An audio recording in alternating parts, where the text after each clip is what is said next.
بلوچستان میں قیام امن کا مشن، خوزار میں سیکیورٹی فورسز کا آپریشن، فتنۃ الہندوستان کے 14 سے زائد دہشت گرد ہلاک، 20 سے زائد زخمی، عوام نے سیکیورٹی فورسز کے کامیاب آپریشن کو سراہا۔ غزہ میں امن کی کوششیں رنگ لانے لگیں، صدر ٹرمپ کے 20 نکاتی پلان پر حماس کا مثبت رد عمل، تمام قیدیوں کی رہائی اور لاشوں کی واپسی کے لیے تیار، زمینی حالات سازگار ہونے پر تبادلہ ہوگا۔ غزہ کے انتظامی امور غیر جانبدار فلسطینی ٹیکنوکریٹس کو منتقل کرنے پر اتفاق، اتھارٹی کا قیام قومی اتفاق رائے اور عرب اسلامک ممالک کی مشاورت سے ہوگا۔ ٹونی بلیئر کا کردار مسترد، مکمل اسرائیلی انخلاء سے پہلے غیر مسلح نہیں ہوں گے، ثالثوں کے ذریعے فوری مذاکرات میں شامل ہونے پر رضامندی کا اظہار۔ غزہ کے مستقبل اور فلسطینی عوام کے حق خود ارادیت پر متعلقہ بین الاقوامی قوانین اور قراردادوں کی بنیاد پر بات چیت کا مطالبہ۔ پاکستان کا امن منصوبے پر حماس کے رد عمل کا خیر مقدم، اسرائیل سے فوری طور پر غزہ پر حملے بند کرنے کا مطالبہ، فلسطینی عوام کی جدوجہد اور خود ارادیت سے مکمل اظہار یکجہتی، القدس الشریف کو فلسطین کا دارالحکومت بنانے کے موقف کا اعادہ، شراکت دار اور برادر ممالک سے مل کر فلسطین میں امن کوششیں جاری رکھنے کا عزم، صدر ٹرمپ اور مسلم قیادت کی کوششوں کو سراہا۔ وزیر اعظم شہباز شریف بولے جنگ بندی پہلے سے زیادہ قریب ہے، حماس کا بیان نئی امید پیدا کر رہا ہے، ہمیں اس موقع کو ضائع نہیں ہونے دینا چاہیے، فلسطین میں پائیدار امن ہمارا مقصد ہے۔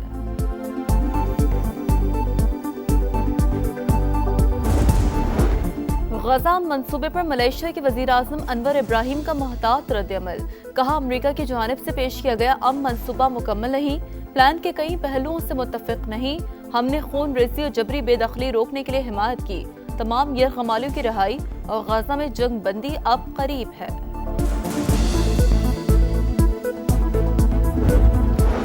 وزیر اعظم شہباز شریف ایجادی عمر آمد، نواز شریف سے ملاقات، وزیر اعلیٰ پنجاب مریم نواز بھی موجود، شہباز شریف نے بیرون ممالک دوروں سے آگاہ کیا، پاکستان کو ملنے والی کامیابیوں اور معاہدوں پر بھی بریفنگ دی۔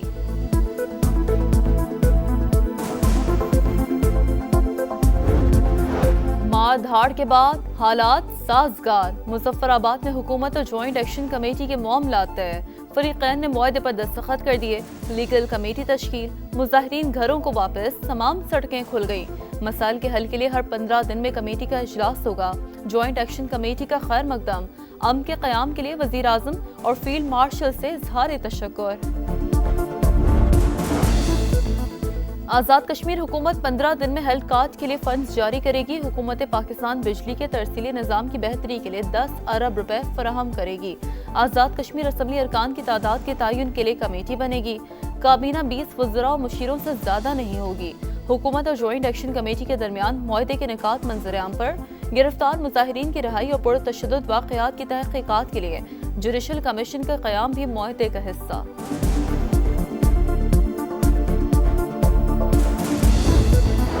دوسری ششماہی اقتصادی جائزہ مذاکرات، آئی ایم ایف مشن اور پاکستان کی تکنیکی بات چیت جاری، وفاقی اور صوبائی حکومتوں کے نمائندوں کی جائزہ مشن سے ملاقات، سیلاب سے نقصانات کے باعث بجٹ سرپلس ہدف پر نظر ثانی کا مطالبہ، وفاق کا بھی پرائمری بجٹ سرپلس کے 3.1 ٹریلین ہدف میں نظر ثانی پر زور، پالیسی سطح کے مذاکرات آئندہ ہفتے ہوں گے۔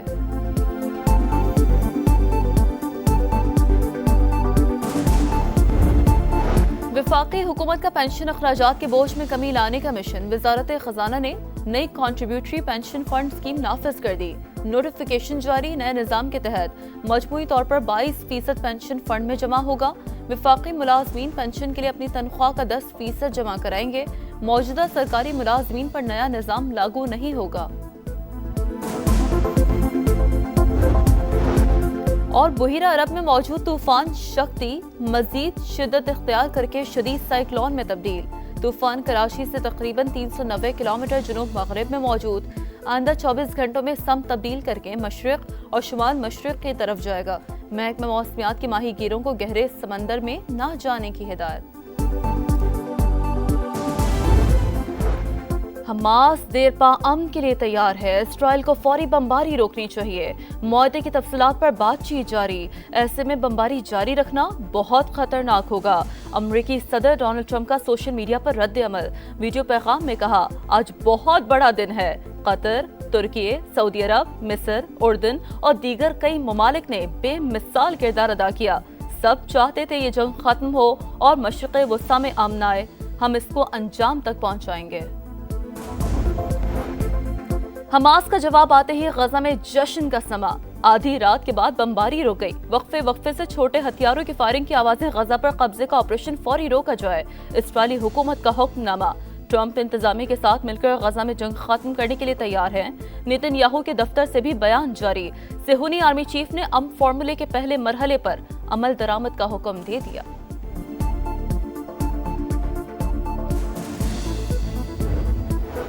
عالمی رہنماؤں کا حماس کے مثبت جواب کا خیر مقدم۔ امن کے لیے فیصلہ کن اقدامات کا یہی موقع ہے۔ فرانسیسی صدر میکرون کا سوشل میڈیا پر پیغام۔ صدر ٹرمپ کی کوششیں ہمیں امن کے قریب لائیں۔ برطانوی وزیر اعظم کیئر سٹارمر کا بیان۔ حماس کے بیان کی حوصلہ افزائی کرتا ہوں۔ تمام فریق جنگ ختم کرنے کے لیے کردار ادا کریں۔ اقوام متحدہ کے جنرل سیکریٹری انتونیو گوتریس کا رد عمل۔ قطر، مصر اور ترکی نے بھی حماس کے مثبت جواب کو سراہا۔ حماس کا بیان جنگ بندی کی نئی امید پیدا کر رہا ہے۔ ہمیں اس موقع کو ضائع نہیں ہونے دینا چاہیے۔ پاکستان برادر ممالک سے مل کر امن کوششیں جاری رکھے گا۔ وزیر اعظم شہباز شریف کا بیان۔ کہا غزہ میں جنگ بندی پہلے سے زیادہ قریب ہے۔ صدر ٹرمپ اور مسلم ممالک کی قیادت سے اظہار تشکر۔ D G I S P R کا Kinnaird college for women university کا دورہ۔ لیفٹیننٹ جنرل احمد شریف کی پاک فوج کے پیشہ ورانہ امور پر تفصیلی گفتگو۔ سیکیورٹی مسائل اور سوشل میڈیا کے کردار پر روشنی ڈالی۔ طالبات کا پاک فوج کے شہداء و غازیوں کو خراج تحسین پیش۔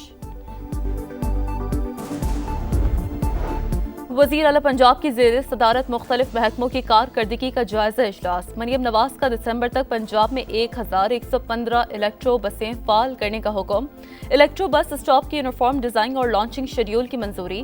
65 لاکھ بچیوں کی سروائیکل کینسر ویکسینیشن مکمل ہونے پر اظہار اطمینان۔ دور دراز علاقوں سے پانی لانے کی مشقت سے نجات کے لیے گھر گھر بوتل بند پانی دینے کا فیصلہ۔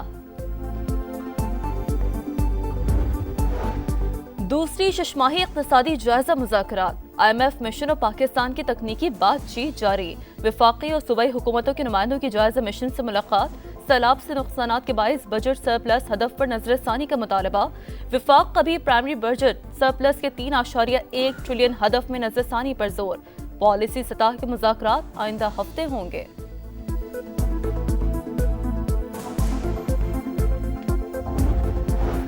وفاقی حکومت کا پینشن اخراجات کے بوجھ میں کمی لانے کا مشن۔ وزارت خزانہ نے نئی کنٹریبیوٹری پینشن فنڈ اسکیم نافذ کر دی۔ نوٹیفیکیشن جاری۔ نئے نظام کے تحت مجموعی طور پر 22% پینشن فنڈ میں جمع ہوگا۔ وفاقی ملازمین پینشن کے لیے اپنی تنخواہ کا 10% جمع کرائیں گے۔ موجودہ سرکاری ملازمین پر نیا نظام لاگو نہیں ہوگا۔ امیر بالاش ٹیپو قتل کیس میں بڑی پیش رفت۔ مرکزی ملزم خواجہ تعریف گلشن عرف تیفی بٹ دبئی سے گرفتار۔ انٹرپول کی مدد سے جلد پاکستان منتقل کیا جائے گا۔ شکارپور کی کندن چورنگی پر خوفناک حادثہ۔ تیز رفتار ٹرک نے سڑک کنارے سوئے خانہ بدوشوں کو رون ڈالا۔ 8 افراد جاں بحق، 4 زخمی۔ سبزی سے بھرا ٹرک بلوچستان سے سکھر جا رہا تھا، ڈرائیور فرار۔ حماس کا جواب آنے کے باوجود اسرائیلی فوج صدر ٹرمپ کے اعلان تک غزہ پر بم برساتی رہی۔ شمالی غزہ میں دھوئیں کے بادل۔ 24 گھنٹے میں مزید 63 فلسطینی شہید۔ تعداد 66,288 ہو گئی۔ گلوبل سمود فلاٹلا کے 459 شرکاء بدستور اسرائیل کی قید میں۔ رہائی کی کوششیں جاری۔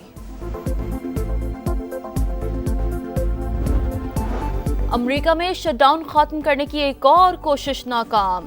سینٹ میں ایک بار پھر اسپینڈنگ بل مسترد۔ بل کے حق میں 54 ووٹ پڑے۔ 44 ارکان نے مخالفت۔ بل پاس کرنے کے لیے مطلوبہ 60 ووٹ نہ مل سکے۔ ڈیموکریٹک پارٹی کا متبادل پلان بھی منظور نہ ہو سکا۔ گلگت بلتستان اور مانسہرہ کے سیاحتی علاقوں میں موسمی سرما کی پہلی برف باری۔ بابو سر ٹاپ، بیسر اور نوری ٹاپ میں ہر سو سفیدی۔ سیاحوں کی بڑی تعداد دلکش مناظر کا لطف اٹھانے پہنچ گئی۔ کئی علاقوں میں تیز ہواؤں کے ساتھ بادلوں کی گھن گرج۔